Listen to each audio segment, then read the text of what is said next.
Kali ini gue mau ngobrol santai tentang sesuatu yang mungkin jarang kita pikirin, tapi sebenarnya ini fondasi dari semua yang ada di dunia.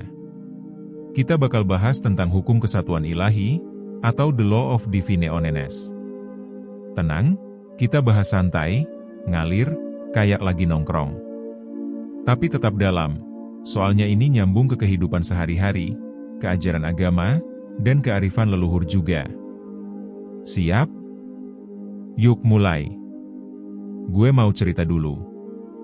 Beberapa tahun lalu, gue ngalamin masa-masa paling berat. Semua kayak berantakan. Temen deket tiba-tiba ngejauh, keluarga ada masalah, kerjaan stuck. Gue ngerasa, kok hidup gue gini amat? Kenapa semua kayak saling nyambung buat bikin gue jatuh? Sampai suatu hari, gue lagi nongkrong sama om gue. Dia orangnya santai tapi bijak. Dia bilang, kamu tuh gak sendirian, semua ini saling nyambung. Bahkan masalah yang kamu alamin itu bukan cuma soal kamu, tapi soal rangkaian yang lebih besar. Coba kamu lihat lebih luas. Gue bingung, maksudnya gimana, Om? Dia jawab, alam ini, kita semua terhubung. Kebaikanmu nyampe ke orang lain, ke alam. Kesalahanmu juga. Dan semua bakal balik lagi ke kamu. Kalau kamu paham ini, kamu bakal ngerti kenapa semua kejadian itu saling berhubungan. Dari situ gue mulai cari tahu. Akhirnya gue nemu konsep hukum kesatuan ilahi ini. Hukum ini bilang, semua yang ada di alam semesta terhubung. Kita semua bagian dari satu kesatuan energi ilahi. Gak ada satupun yang benar-benar terpisah. Bahkan hal kecil kayak pikiran kita, ucapan kita, tindakan kita, itu semua punya efek ke keseluruhan alam semesta. Bayangin kayak jaring laba-laba. Kalau kamu sentuh satu titiknya, getarannya nyebar ke seluruh jaring. Hidup juga gitu. Apa yang kita pikir, rasain, lakuin, itu nyebar, ngasih efek ke orang lain, ke alam, ke kehidupan. Kadang kita ngerasa sendirian, padahal sebenarnya kita saling nyambung. Kalau kita lihat di ajaran Islam, konsep ini sebenarnya udah diajarin dari dulu. Rasulullah Shallallahu Alaihi Wasallam pernah bersabda, perumpamaan orang-orang mukmin dalam hal saling mencintai, mengasihi, dan menyayangi itu seperti satu tubuh. Kalau satu bagian sakit, maka seluruh tubuh ikut merasakannya. H.R. Bukhari dan Muslim. Keren kan? Sama persis kayak konsep kesatuan. Kita itu satu tubuh. Kalau satu orang sakit, yang lain juga kerasa. Kalau satu orang bahagia, energinya nular ke yang lain. Gue inget, waktu temen gue di kampus jatuh sakit, satu angkatan rame-rame urunan buat bantu biaya pengobatan. Ada yang gak kenal deket pun ikutan nyumbang. Gue tanya, bro, lu kan jarang ngobrol sama dia, kenapa ikut bantu? Dia jawab, karena dia bagian dari kita juga. Kalau dia kena musibah, kita semua ngerasain. Itu tuh, contoh nyata ajaran Islam tentang kesatuan.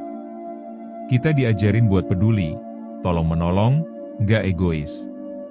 Karena kita semua nyambung, satu kesatuan. Kalau lihat ajaran leluhur Nusantara, misalnya filosofi Trihitakarana di Bali, itu ngajarin tentang harmoni antara manusia dengan Tuhan, manusia dengan manusia, dan manusia dengan alam. Semua harus seimbang, semua harus terhubung. Kalau satu rusak, yang lain ikut rusak. Atau pepatah Jawa, urip iku urup. Hidup itu nyala, cahaya. Hidup kita harus ngasih manfaat ke sekitar.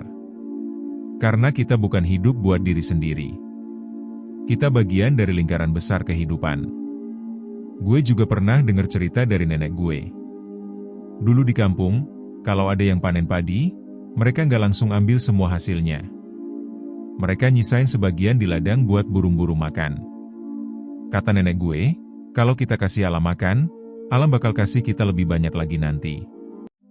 Jangan serakah. Karena kita hidup bareng alam. Gila sih, kalau dipikir-pikir, leluhur kita udah paham banget konsep kesatuan ini bahkan sebelum ada istilah modernnya. Gue kasih contoh nyata lagi. Ada cerita tentang Pak Hadi, guru SD di daerah pelosok. Gajinya kecil, tapi dia tetap ngajar sepenuh hati.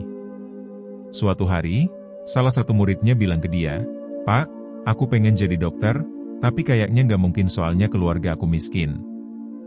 Pak Hadi jawab, "Kamu tetap belajar ya. Kalau kamu semangat, insya Allah ada jalannya." Bertahun-tahun kemudian, murid itu beneran jadi dokter. Dan dia nggak lupa sama Pak Hadi. Dia balik ke kampung, bikin klinik gratis. Dia bilang, "Kalau dulu Pak Hadi nggak percaya sama aku nggak bakal ada di sini." Lihat nggak? Kebaikan kecil Pak Hadi ngasih efek besar. Karena satu tindakan baik itu nyebar ke banyak orang. Itulah hukum kesatuan ilahi bekerja. Sekarang coba kita pikirin kehidupan kita sendiri. Kadang kita mikir, gue kan cuma orang biasa, apa pengaruhnya sih? Padahal tiap kata yang kita ucapin, tiap pikiran yang kita pelihara, tiap perbuatan yang kita lakuin, itu punya efek ke orang lain. Contoh simpel, kamu senyum ke orang asing di jalan. Mungkin dia lagi bad mood, tapi gara-gara senyummu dia jadi ngerasa diperhatiin. Terus dia pulang, dia jadi lebih ramah ke keluarganya. Efeknya nyebar kayak domino. Atau kamu posting sesuatu yang positif di sosmed. Ada orang baca, jadi semangat. Terus dia bantu temennya. Lalu temennya bantu orang lain. Getarannya jalan, efeknya luas. Sekarang pertanyaannya, apa sih yang udah kita getarkan ke dunia? Apakah pikiran kita penuh syukur atau malah penuh keluhan? Apakah ucapan kita bikin orang lega atau malah bikin orang kepikiran? Apakah tindakan kita nyembuhin atau malah nyakitin? Ingat, kita semua nyambung. Kita ini satu. Apa yang kamu lakuin, balik lagi ke kamu. Karena energi itu muter, kembali ke asalnya. Makanya yuk, mulai sekarang kita lebih sadar. Sadar sama pikiran kita.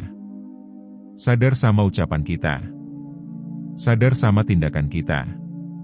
Karena sekecil apapun, itu punya efek. Dan kalau kita mau dunia jadi lebih baik, ya mulai dari diri sendiri. Karena perubahan kecil dari satu orang udah cukup buat nularin energi positif ke banyak orang. Ingat, kita semua satu kesatuan. Kita bagian dari Allah. Kita bagian dari alam semesta. Kita bagian dari kehidupan. Hidup bukan tentang siapa yang paling kuat, tapi siapa yang bisa menguatkan. Semoga cerita ini bikin kamu makin sadar, makin connected, makin bersyukur. Jangan lupa share ke teman-temanmu ya. Siapa tahu mereka juga lagi butuh diingetin tentang kesatuan ini. Sampai jumpa di cerita selanjutnya.